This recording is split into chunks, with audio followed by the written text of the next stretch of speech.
नमस्कार, मैं हूं आपके साथ कविता राणा।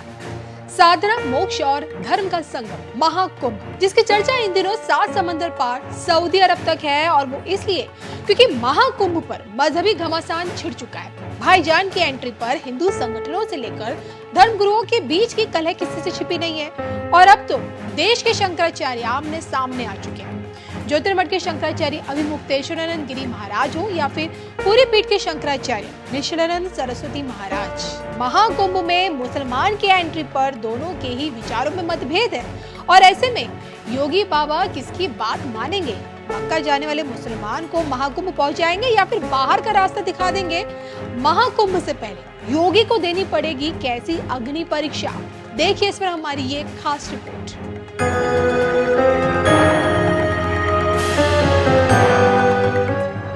मक्का मुसलमान महाकुंभ, आस्था के साथ महाकुंभ में घमासान, बाबा की सबसे बड़ी अग्नि परीक्षा।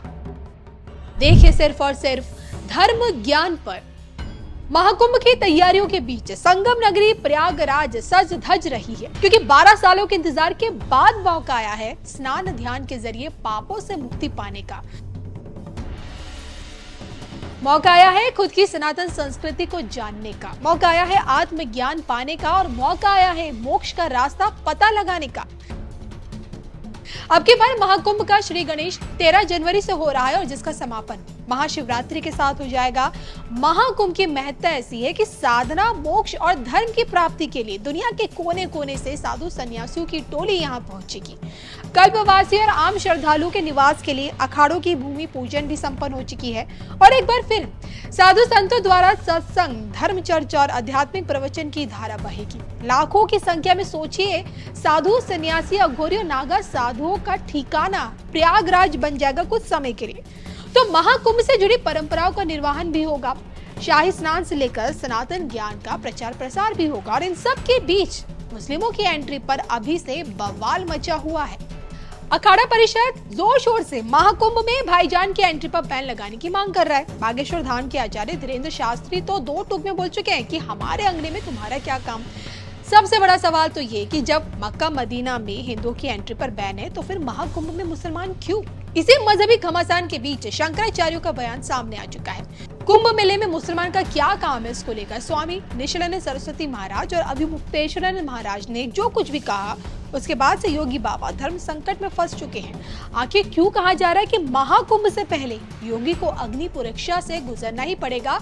अब की बार उन्हें मक्का और मुसलमान में से किसी एक को तो चुनना पड़ेगा, लेकिन किसे चुनेंगे? देखिए, महाकुंभ से पहले महापरीक्षा, मक्का या मुसलमान, क्या करें योगी बाबा? देखिए सिर्फ और सिर्फ धर्म ज्ञान पर। शंकराचार्य स्वामी अभिमुक्तेश्वरानंद साफ शब्दों में बता चुके हैं कि इस्लाम में गंगा स्नान जैसी कोई बात नहीं, और इसलिए उनके कुंभ में आने का कोई मतलब भी नहीं बनता।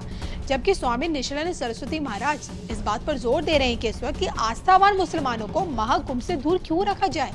हाल ही में तो उन्होंने देखे रहीम रसखान और वैज्ञानिक, यहाँ तक कि पूर्व राष्ट्रपति अब्दुल कलाम का भी उदाहरण देते हुए कहा कि विचार करना चाहिए कि क्या इनके जैसे आस्थावान मुसलमानों पर प्रतिबंध लगाया जा सकता है।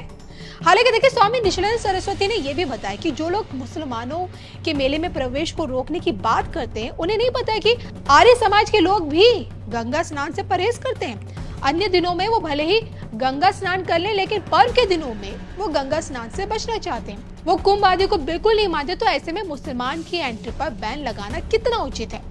अब देखिए, इन दोनों की बातों से एक ही बात निकलकर सामने आती है कि देश के दोनों ही शंकराचार्य ने सिक्के के दोनों पहलू दिखाने की कोशिश की।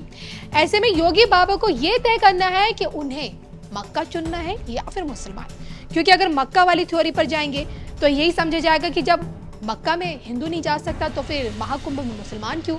और अगर आस्थावान मुसलमानों को चुनते हैं तो उनके विरोध के बीच महाकुंभ में एंट्री कैसे दिलाएंगे? बहरहाल, इस पूरे मामले पर आपके क्या विचार हैं? क्या देश के मुसलमान को महाकुंभ से दूर रखना उचित है या नहीं? कमेंट करके बताइएगा जरूर।